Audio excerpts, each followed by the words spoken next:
নমস্কার, আপনারা দেখছেন সিএন বিগ স্টোরিতে আপনাদের স্বাগত। আমি মণিময় রয়েছে আপনাদের সঙ্গে। উত্তরবঙ্গের পাহাড়ে দীর্ঘ কয়েক দশক ধরে চলে আসা রাজনৈতিক অস্থিরতা, স্বতন্ত্র পরিচিতির দাবি, একই সঙ্গে প্রশাসনিক সাহিত্য শাসনের জটিল অঙ্ক কি অবশেষে এক স্থায়ী সাংবিধানিক সমাধানের দিকে এগোচ্ছে। উত্তরবঙ্গের কৌশলগত সীমান্ত নিরাপত্তা এবং গোর্খা ভূখণ্ডের বহু পুরনো সমস্যার স্থায়ী সমাধানের লক্ষ্যে শিলিগুড়ির অদূরেই শুকনারাক রিসোর্টে অনুষ্ঠিত হয়ে গেল এক রুদ্ধদ্বার ম্যারাথন বৈঠক। সংশ্লিষ্ট সূত্রে খবর, কেন্দ্র কর্তৃক গঠিত বিশেষ কমিটির মধ্যস্থতাকারী পঙ্কজ কুমার সিং এর নেতৃত্বে অনুষ্ঠিত এই বৈঠকে উপস্থিত ছিলেন কেন্দ্রীয় স্বরাষ্ট্রমন্ত্রী, রাজ্যের মুখ্যমন্ত্রী সহ পাহাড়ের একাধিক শীর্ষ রাজনৈতিক ব্যক্তিত্ব। দার্জিলিংয়ের সাংসদ রাজু বিস্তার, রাজ্যসভার সাংসদ হর্ষবর্ধন শ্রীংলা, গোর্খা জনমুক্তি মোর্চার প্রবীণ নেতা, এছাড়াও একাধিক নেতাকর্মী এই বৈঠকে সরাসরি অংশ নেন। বৈঠকের মূল লক্ষ্য পাহাড়ের অর্থনৈতিক, ভৌগোলিক এবং ঐতিহাসিক সমস্যাগুলিকে চিহ্নিত করে কেন্দ্রের কাছে সুস্পষ্ট প্রতিবেদন জমা দেওয়া। তবে এই বৈঠকের সবচেয়ে তাৎপর্যপূর্ণ দিক ছিল এর দ্বিতীয় পর্ব, যেখানে সীমান্ত সুরক্ষা এবং ভারতীয় ভূখণ্ডের অত্যন্ত সংবেদনশীল শিলিগুড়ি করিডোর বা ওই চিকেন স্নেক তার নিরাপত্তা ব্যবস্থা নিয়ে বিস্তারিত আলোচনা হয়েছে। বৈঠকে ভারতীয় সীমান্তরক্ষী বাহিনী, সশস্ত্র সীমা বল এবং রেলওয়ে প্রোটেকশন ফোর্স তাদের উচ্চপদস্থ আধিকারিক যারা, তারা উপস্থিত ছিলেন বৈঠকে। পাহাড়বাসীদের একাংশের মধ্যে এই বৈঠক নিয়ে এক নতুন আশার আলো সঞ্চারিত হয়েছে। তবে বিতর্ক কিন্তু পিছু ছাড়েনি। পৃথক গোর্খাল্যান্ড রাজ্যের প্রসঙ্গ উঠতেই রাজ্যসভার সাংসদ হর্ষবর্ধন শ্রীংলা স্পষ্ট কোনো মন্তব্য করা থেকে বিরত থেকেছেন। বৈঠকে উপস্থিত অধিকাংশ শীর্ষ নেতাই গোর্খাল্যান্ডের সরাসরি প্রশ্নে নীরবতা বজায় রেখেছেন। অন্যদিকে রোশানগিরি দাবি করেছেন সাংবিধানিক পথেই পাহাড় সমস্যার সমাধান চায় পাহাড়বাসী। রাজু বিস্তার, রোশানগিরি, হর্ষবর্ধন শ্রীংলা এক এক করে কি বক্তব্য রেখেছেন শুনুন। इंटरलोकेटर आदरणीय पंकज कुमार सिंह जी के नेतृत्व में गृह मंत्रालय की टीम का एक कमेटी का गठन हुआ है, जो आज के इस एग्रीमेंट को, ड्राफ्टिंग को फाइनल करने का काम करेगी। आज गोरखा समाज के लिए, दार्जिलिंग के लिए बहुत ही ऐतिहासिक दिन है, क्योंकि आज ही के दिन में 88 के अंदर में गोरखा एकॉर्ड साइन हुआ था। और सौभाग्य से आज ही के दिन दार्जिलिंग के इसी पवित्र धरती में भारत के यशस्वी गृह मंत्री जी के साथ गोरखा समाज के प्रतिनिधियों का बैठक संपन्न हुआ। और साथ ही भारत सरकार की ओर से स्वयं आदरणीय गृह मंत्री, पश्चिम बंगाल के आदरणीय मुख्यमंत्री शुभेंदु अधिकारी जी, और भारत सरकार के गृह सचिव और भारत सरकार के डायरेक्टर आईबी और पश्चिम बंगाल के चीफ सेक्रेटरी, पश्चिम बंगाल के डीजीपी और इंटरलोकेटर जिनको भारत सरकार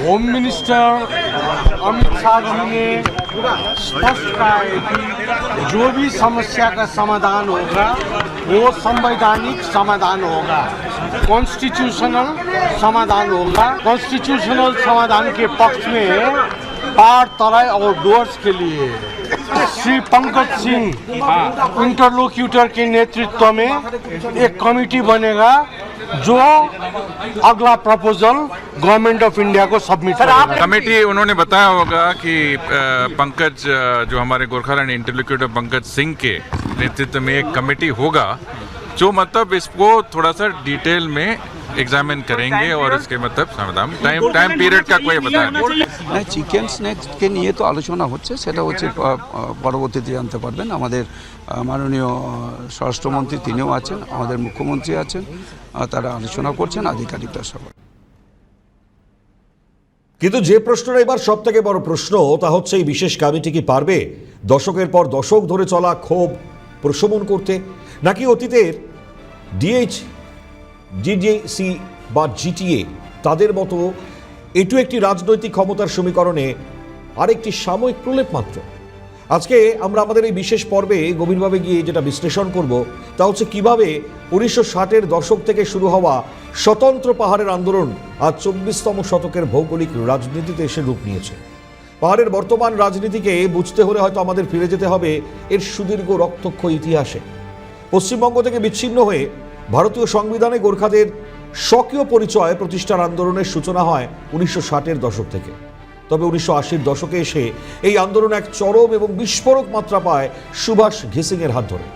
1948 সাল বা তার পরবর্তী রাজনৈতিক ধারার বদলে ঘিসিং অনুধাবন করেছিলেন যে গোর্খা জনগোষ্ঠীর ভারতীয় নাগরিকত্ব এবং জাতীয় পরিচয় প্রতিষ্ঠার একমাত্র পথ হল একটা স্বতন্ত্র রাজ্য। 1980 সালের 30শে জুলাই প্রতিষ্ঠিত হয় গোর্খা ন্যাশনাল লিবারেশন ফ্রন্ট বা GNLF। 1986 সালে সুভাষ ঘিসিং তার আহ্বানে সাড়া দিয়ে পাহাড় জুড়ে শুরু হয় এক অভূতপূর্ব আন্দোলন। টানা 40 দিনের ধর্মঘট, পাহাড় স্তব্ধ হয়ে যাওয়া এবং রাজ্য সরকারের সাথে রক্তক্ষয়ী সংঘাতের সূচনা হয়। 1986 থেকে 1988 সাল তার মধ্যে চলা এই হিংসাত্মক আন্দোলনে প্রাণ হারান প্রায় 1200 জন সাধারণ মানুষ, সঙ্গে রাজনৈতিক কর্মীরা। ঘিসিং তার ক্ষুরধার বক্তৃতা এবং সামরিক দূরদর্শিতাকে কাজে লাগিয়ে পাহাড়বাসীকে এক পতাকার নিচে সংগঠিত করতে সক্ষম হয়েছিলেন। তিনি যুক্তি তুলে ধরেছিলেন, গোর্খা রেজিমেন্ট যেভাবে কার্গিল থেকে শুরু করে 1971-এর যুদ্ধে ভারতের সীমান্ত রক্ষায় জীবন দিচ্ছে, তেমনি দেশের অভ্যন্তরে ভারতের সংবিধান তাদের নিজস্ব পরিচয় পাওয়া নাগরিক অধিকার। পাহাড়ের সেই উত্তাল পরিস্থিতি সামাল দিতে 1988 সালে কেন্দ্রীয় সরকার, পশ্চিমবঙ্গ রাজ্য সরকার, একই সঙ্গে GNLF-এর মধ্যে ত্রিপাক্ষিক চুক্তি স্বাক্ষরিত হয়। জন্ম নেয় দার্জিলিং গোর্খা হিল কাউন্সিল। ঘিসিং দীর্ঘ 2 দশক ধরে এই কাউন্সিলের চেয়ারম্যান হিসেবে পাহাড়ের সর্বময় কর্তৃত্ব বজায় রাখেন। তবে সীমিত আর্থিক ক্ষমতা, একই সঙ্গে প্রশাসনিক নিয়ন্ত্রণের কারণে DGHC পাহাড়ের মৌলিক অবকাঠামোগত সমস্যা মেটাতে কিংবা ওই পৃথক রাজ্যের দীর্ঘদিনের সামাজিক আকাঙ্ক্ষা পূরণ করতে ব্যর্থ হয়। 2005 সালে ঘিসিং পাহাড়কে সংবিধানের 6ষ্ঠ তপশিলের অন্তর্ভুক্ত করার প্রস্তাব দেন। স্থানীয়দের মধ্যে অসন্তোষের এক নতুন বীজ তখন বপন হয়। আর ঠিক এখান থেকেই ঘটে পাহাড়ের রাজনীতির দ্বিতীয় বড় এক রূপান্তর। 2007 সাল সর্বভারতীয় সঙ্গীত প্রতিযোগিতা ইন্ডিয়ান আইডলে পাহাড়ি তরুণ প্রশান্ত তামাংয়ের অংশগ্রহণ পাহাড়ে এক অভাবনীয় সাংস্কৃতিক এবং সামাজিক আবেগ তৈরি করে। সুভাষ ঘিসিংয়ের একদা বিশ্বস্ত সহযোগী এবং প্রাক্তন গোর্খা ভলেন্টিয়ার্স কর্পসের সদস্য বিমল গুরুং এই আবেগকে কেন্দ্র করে জনমত গঠন শুরু করেন। 2007 সালের অক্টোবর ঘিসিংয়ের 6ষ্ঠ তপশিল নীতির তীব্র বিরোধিতা করে গুরুং গঠন করেন গোর্খা জনমুক্তি মোর্চা। ঘিসিং যখন পাহাড় ছাড়তে বাধ্য হন এবং বিমল গুরুং তখন হন পাহাড়ের একচ্ছত্র নতুন অধিপতি। 2011 সালে পশ্চিমবঙ্গের রাজনৈতিক পট পরিবর্তনের পর তৎকালীন কংগ্রেস নেতৃত্বাধীন UPA কেন্দ্র সরকার, রাজ্য সরকার এবং JGM এর মধ্যে 18 জুলাই 2011 সালে একটি ঐতিহাসিক ত্রিপাক্ষিক চুক্তি হয়। 2রা সেপ্টেম্বর 2011 বিধানসভায় পাশ হয় গোর্খা টেরিটোরিয়াল অ্যাডমিনিস্ট্রেশন বিল অর্থাৎ GTA। 2012 সাল থেকে দার্জিলিং, কার্শিয়াং, মিরিক এবং কালিম্পং এই অঞ্চল নিয়ে 45টি প্রশাসনিক দপ্তর পরিচালনা করার দায়িত্ব পায় GTA। বিমল গুরুং হন GTA-র প্রথম চিফ এক্সিকিউটিভ। তবে পুলিশ, বিচার ব্যবস্থা এবং রাজস্ব রাজ্য সরকারের হাতেই থেকে যায়। দার্জিলিং পাহাড়ের প্রশাসনিক স্বায়ত্তশাসনের ইতিবৃত্তে মূলত 2টি প্রধান সংস্থার গঠন অত্যন্ত তাৎপর্যপূর্ণ। 1988 সালে সেই রক্তক্ষয়ী আন্দোলন প্রশমিত করতে ত্রিপাক্ষিক চুক্তির মাধ্যমে গঠিত হয় Darjeeling Gorkha hill council DGHC, যার নেতৃত্ব দিয়েছিলেন গোর্খা ন্যাশনাল লিবারেশন ফ্রন্টের প্রধান সুভাষ ঘিসিং। তবে সীমাবদ্ধ প্রশাসনিক সুবিধে এবং কেবল ওই পাহাড়ি মহকুমা কেন্দ্রিক একচ্ছত্র নিয়ন্ত্রণের কারণে এটি স্থানীয়দের দীর্ঘমেয়াদী আকাঙ্ক্ষা পূরণ করতেই পারেনি। পরবর্তীতে 2012 সালে যখন বিমল গুরুং তার গোর্খা জনমুক্তি মোর্চার আন্দোলনের পরিপ্রেক্ষিতে DGHC বাতিল করে চালু হয় গোর্খা টেরিটোরিয়াল অ্যাডমিনিস্ট্রেশন। এই নতুন স্বায়ত্তশাসিত পরিষদকে শিক্ষা, পর্যটন এবং কৃষির মতন 45টি গুরুত্বপূর্ণ দপ্তরের দায়িত্ব প্রদান করা হলেও আর্থিক ক্ষমতার ক্ষেত্রে রাজ্য সরকারের ওপরেই নির্ভরশীলতা রয়েই যায়। ফলত গোর্খা টেরিটোরিয়াল অ্যাডমিনিস্ট্রেশনের তাদের বিরুদ্ধে ওঠা প্রশাসনিক এবং অর্থনৈতিক অনিয়মের বিভিন্ন অভিযোগ পাহাড়ি রাজনীতিতে এক চরম বিতর্ক তার জন্ম দিয়ে দেয়। প্রায় 1200 কোটি টাকা অমৃত জল সরবরাহ প্রকল্পে অনিয়মের অভিযোগ ওঠায় বিশেষ তদন্তকারী দল অর্থাৎ সিড গঠনের সিদ্ধান্ত নেওয়া হয়।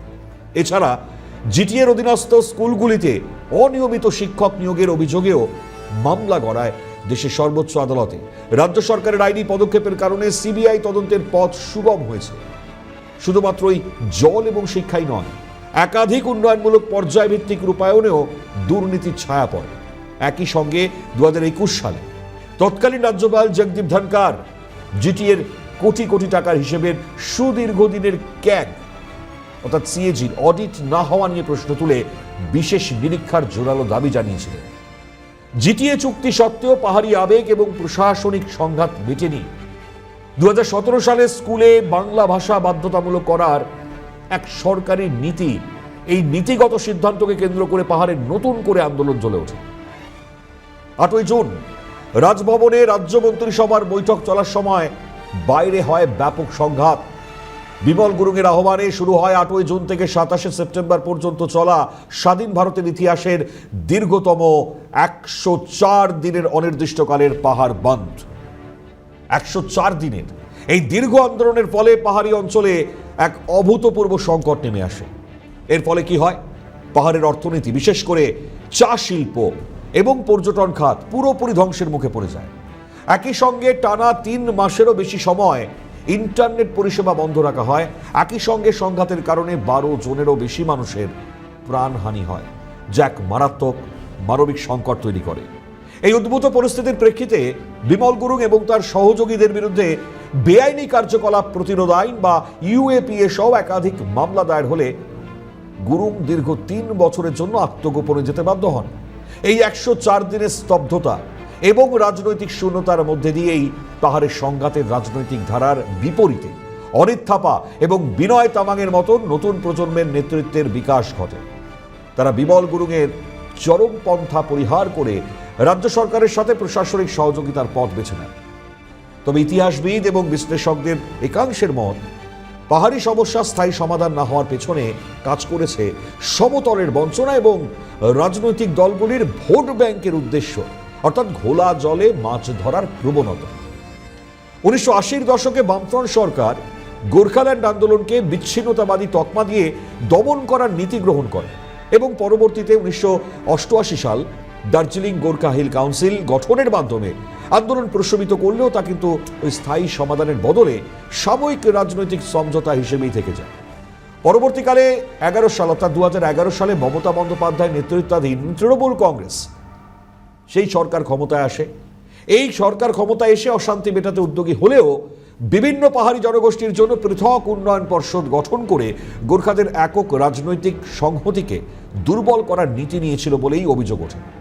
2017 সালে স্কুলে বাংলা ভাষা বাধ্যবাধকতার বিতর্ককে কেন্দ্র করে তৈরি হওয়া পরিস্থিতি, একই সঙ্গে পরবর্তীতে বিমল গুরুংয়ের আত্মগোপনের সুযোগে অনিত থাপাদের ক্ষমতায় বসানো কিংবা নির্বাচনের স্বার্থে পুনরায় বিমল গুরুংকে সমীকরণে ফেরানো, এসব পদক্ষেপকে বিরোধীরা সংকীর্ণ রাজনৈতিক কৌশল হিসেবেই দেখে থাকে। শুধু রাজ্য সরকারই নয়, কেন্দ্রীয় সরকার এবং ভারতীয় জনতা পার্টি 2009 সাল থেকে টানা জয়ী হয়ে গোর্খাদের স্থায়ী রাজনৈতিক সমাধান এবং 11টি পাহাড়ি জনগোষ্ঠীকে তপশিলি উপজাতি মর্যাদা দেওয়ার প্রতিশ্রুতি দিলেও তা বাস্তবায়ন না হওয়ায় পাহাড়ি ভূখণ্ডকে কেবল ভোট ব্যাংক হিসেবে ব্যবহারের অভিযোগ তারপর থেকে জোরদার হয়। যে পাহাড়ের এই জায়গায় এই যে এতক্ষণ ধরে যে সমীকরণগুলো বলছিলাম রাজনৈতিকগত দিক থেকে, শুধুমাত্রই রাজনৈতিক সমীকরণই নয়, পাহাড়বাসীদের ক্ষোভের আরও একটি কিন্তু মূল কারণ রয়েছে। তা মূলত ছিল অর্থনৈতিক অবকাঠামো এবং সামাজিক উন্নয়নের অভাব। চা এবং পর্যটন থেকে বিপুল পরিমাণ রাজস্ব আদায় হলেও স্থানীয় অবকাঠামোয় তার যথার্থ প্রতিফলন ঘটেনি বলে দীর্ঘদিনের অভিযোগ। বিজেপির ইস্তেহার এবং অর্থনৈতিক পরিকল্পনা অনুযায়ী উত্তরবঙ্গ এবং পাহাড়কে কেন্দ্র করে কতগুলো বিশেষ অর্থনৈতিক এবং প্রশাসনিক সংস্কারের ব্লুপ্রিন্ট তুলে ধরা হয়েছে। ইকো অ্যাডভেঞ্চার এবং হেরিটেজ পর্যটন, দার্জিলিংকে কেন্দ্র করে বিশ্বমানের অ্যাডভেঞ্চার স্পোর্টস এবং হেরিটেজ পর্যটন সার্কিট তৈরি করা, চা বাগানের পুনরুজ্জীবন এবং গবেষণা, পুরনো এবং অলাভজনক চা বাগানগুলোকে পুনরুজ্জীবিত করা, একই সঙ্গে নতুন জাতের চা চারা গবেষণার জন্য বিশেষ ল্যাবরেটরি তৈরি করা, চা শ্রমিকদের জমির অধিকার এবং মজুরি, চা বাগান শ্রমিকদের ভূমির স্বত্ব বা পাট্টা প্রদান নিশ্চিত করা, একই সঙ্গে সরকার গঠনের 100 দিনের মধ্যে তার স্পষ্ট রোডম্যাপ প্রকাশ করা, সাথে ন্যূনতম মজুরি সুনিশ্চিত করা। একই সঙ্গে রয়েছে শ্রমিকদের সন্তানদের জন্য স্কুল এবং স্বাস্থ্য কেন্দ্রের নেটওয়ার্ক তৈরি করা। রয়েছে জিআই, তার প্রচার এবং ব্র্যান্ডিং। আন্তর্জাতিক বাজারে দার্জিলিং চায়ের বিশ্বস্ততা রক্ষা করতে ভেক্স প্রসেসিং আটকানো এবং নকল চাষের বিক্রি বন্ধ করা। উত্তরকন্যা অর্থাৎ যে সচিবালয়, সেখানে প্রশাসনিক সংস্কার, উত্তরবঙ্গের মানুষকে যাতে ক্ষুদ্রাতি ক্ষুদ্র প্রশাসনিক কাজের জন্য কলকাতার নবান্নে ছুটতে না হয়, সেজন্য শিলিগুড়ির উত্তরকন্যাকে কেবল নামমাত্র শাখা সচিবালয় না রেখে পূর্ণাঙ্গ একটি প্রশাসনিক কেন্দ্র হিসেবে গড়ে তোলা, যেখানে উত্তরবঙ্গ উন্নয়ন মন্ত্রী সহ অন্তত 7 জন মন্ত্রী নিয়মিত কাজ পরিচালনা করবেন। এ প্রসঙ্গে আমরা রাজনৈতিক বিশ্লেষক অমিতাভ কাঞ্জিলাল তার সঙ্গে আমরা কথা বলি। তার খুব গুরুত্বপূর্ণ মত আমরা পাচ্ছি। শুনুন। কোটি কোটি টাকা এসছে পাহাড়ে, কিন্তু সেই টাকার যথাযথ ব্যবহার প্রকৃত অর্থে জনকল্যাণের জন্য তার কত শতাংশ ব্যবহৃত হয়েছে আর কত শতাংশ বিভিন্ন নেতা নেত্রীর পকেটে ঢুকে গেছে, সেটা একটা মানে তারা একটা মডেল পেয়ে গেছিল, গোটা পশ্চিমবঙ্গের লুপ্তরাজের একটা মডেল।